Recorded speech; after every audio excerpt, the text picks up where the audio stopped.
I think it's fair to say that we live in unpredictable times, yet we still make those predictions.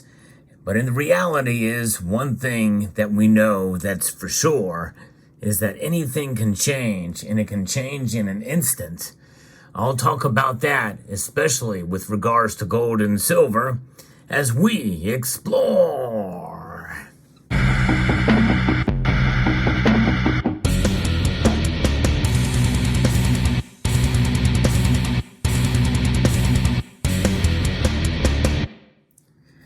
As of the recording of this video, we are in a hurry up and wait mode on a number of different things.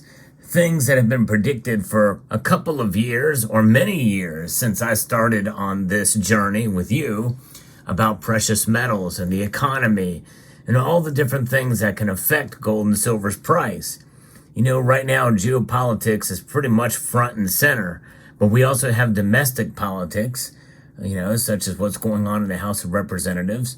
And we also have an economic situation on our hands. Now, I say situation because some people feel that, well, we're doing okay economically. According to some of the numbers that have been released by the powers that be, the three-letter agencies, well, everything is fine to some extent and to some degree.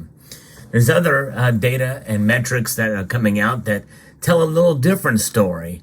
And there's some things that are potentially on the horizon based off of the data that we should look out for.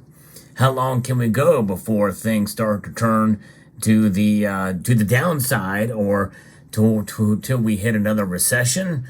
Well, no one really knows. Many people feel we're in a recession right now. Many people thought that a couple of months ago, and it didn't happen. It's a hurry up and wait. And people keep saying, well, tomorrow will be the day, or next month will be the month. Stay tuned, because this November, or last November, or 3 years ago in July, we are going to see something dramatic happen, and gold and silver will skyrocket. But the reality is we really don't know. No one really knows. And there's a lot of things that are kind of propping up the current system the way it is. And it all has to do and centers around the dollar. That's right, the dollar, the almighty dollar. That is kind of what is keeping everything going to some degree, to some extent. With the foreign exchange reserves with about 58%. That number may be slightly lower now, but as last measured, 58% of the world utilizes or stores dollars as part of their foreign exchanges and for transactions around the world. About 58%, that's pretty good. Far above and beyond any other currency out there. What does that mean? That means that the dollar, as it stands right now, really is too big to fail in its current state. And the powers that be here in the United States, including the Central Bank of the United States, which is the Federal Reserve, they know that. And they're taking advantage of that. And who is the victim of that situation? It's you and me.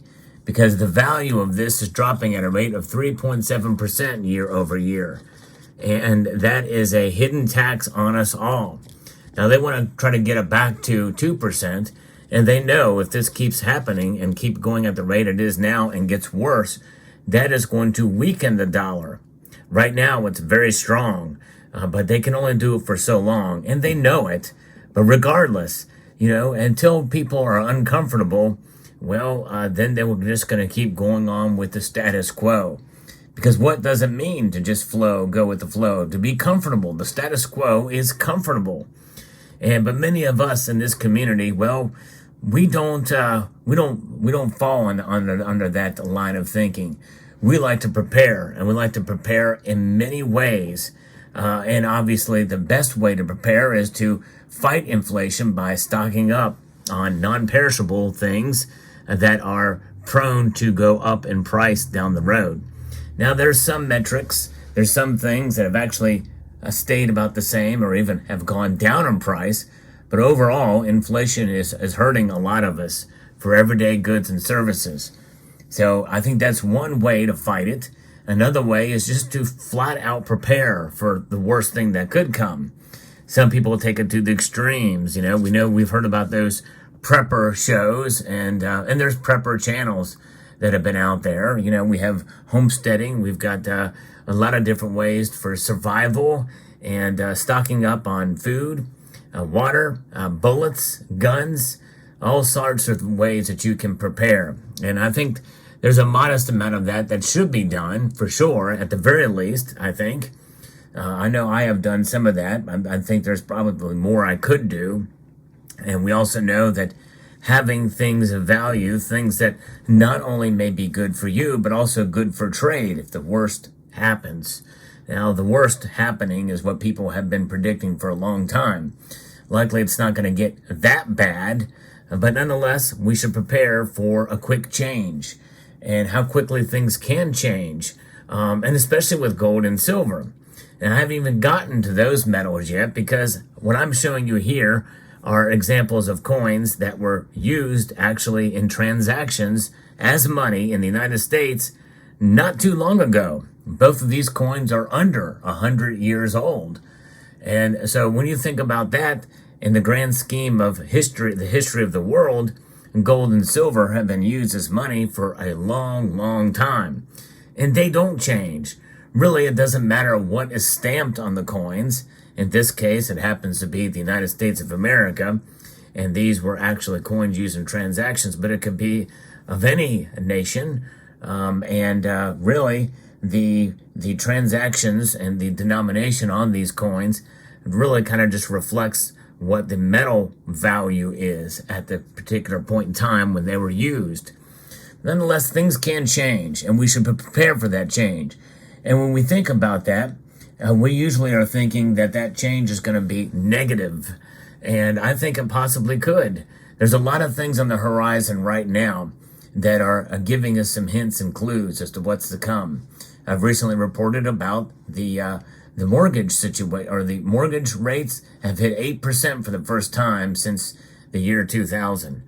And there was a slight recession that came in 2000, but in reality, you know, things kind of recovered, and the housing boom followed that in the year 2000. So we don't know exactly what's around the corner, but nonetheless, new housing starts are falling, and we know that new building permits are falling as well and that's in the residential sector. Notwithstanding, we know that there is a commercial real estate situation that's brewing as well too.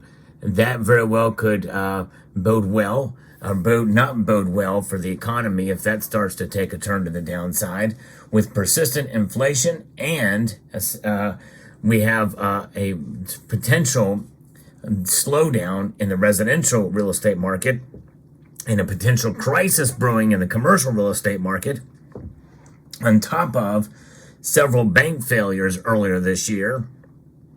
What kind of recipe could that be down the road? I don't know. I don't know how quickly it could happen, but those are not good things.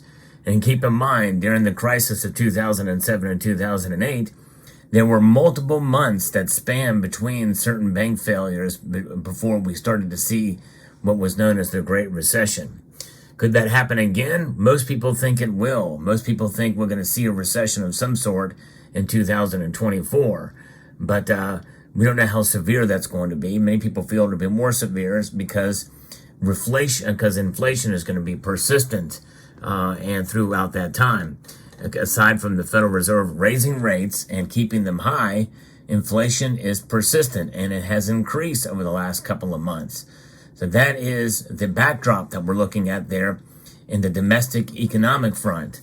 Couple that with the geopolitical tensions we're seeing in Europe, in the Middle East, and potentially in Asia, and there's protests happening. There is some fear-mongering, admittedly enough, that think this thing could blow out and potentially down the road lead to World War III. Now, I'm not of that mindset yet.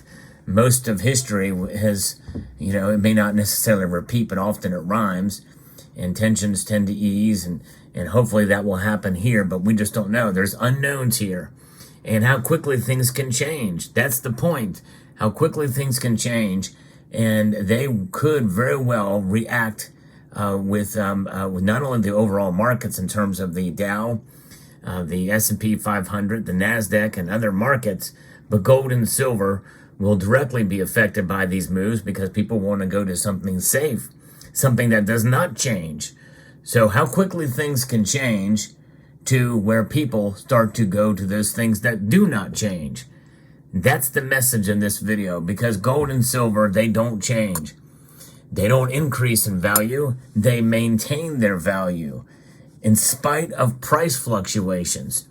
And the more that people understand that these monetary metals, just because of what they are, that intrinsic value that they hold, that we hold so dear to these metals and that have been repeated and demonstrated throughout history, that is the precipice and the reason why I think you're going to start to see more and more people turn to gold and silver. Not because of what the naysayers say, not because of what the bloviators say, but because of what they are. They sell themselves. Gold and silver are a savings of last resort. They are the ultimate financial and fiscal insurance policy. So holding on to these metals means that you are prepared for whatever may come, no matter how quickly things may change in one direction or another. So there you go. I hope you found this video informative, insightful, and educational. I would like to extend a multitude of gratitude to each and every one of you for taking the time to watch, and to encourage you that if you did enjoy this video, to please share it with others, comment, and subscribe.